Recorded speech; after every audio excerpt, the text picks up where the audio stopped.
Good morning. Happy Wednesday.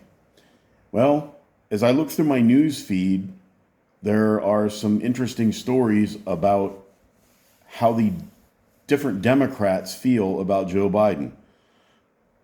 Anybody with a brain in his head can see that Joe Biden's brain is not working as it should. Father Time is catching up to him.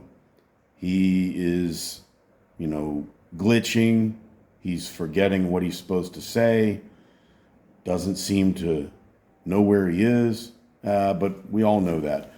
That's here nor there. But what's interesting is that there are some elected Democrats, namely ones in Congress, who want to stick with him as the nominee until the very end. They think there's nothing wrong with him. He's fine. He's going to go on to beat Donald Trump, blah, blah, blah. Then there are some other Democrats who are in the media and who are governors who are deeply concerned and think that he should be swapped out.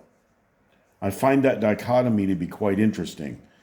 I think they're kind of in a quandary. They don't really know what to do. But the longer he stays in, the more it helps Donald Trump. But now, who are they going to get to replace him? Are they going to run Hillary Clinton and Gavin Newsom again? That's a possibility. I did notice that Hillary seemed to she got her hair done and she's had some Botox and she's updated her wardrobe. So maybe she's coming out of her lair. I don't know. Could she beat Donald Trump?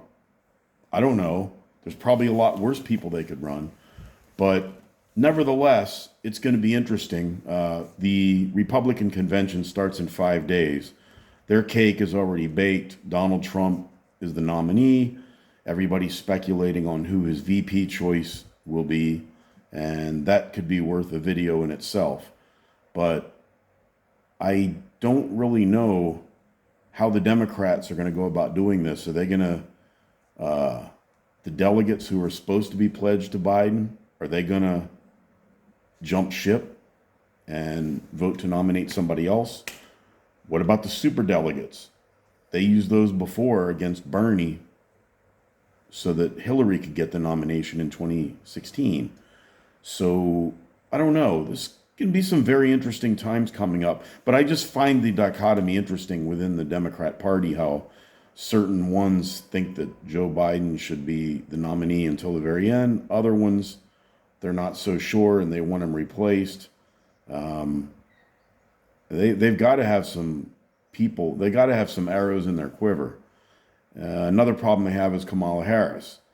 How is it going to look if they try and throw her under the bus, being, a diversity hire, a woman of color and all that stuff?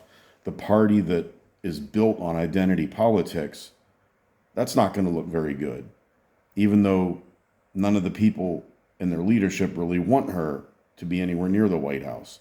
We live in interesting times. We really do. And historians 50 years from now are going to look back at the period between 2012 and maybe 2028 and think, what were these people doing? Anyway, that's all for now. Enough rambling this morning. I'm kind of tired. I need to get myself some iced tea.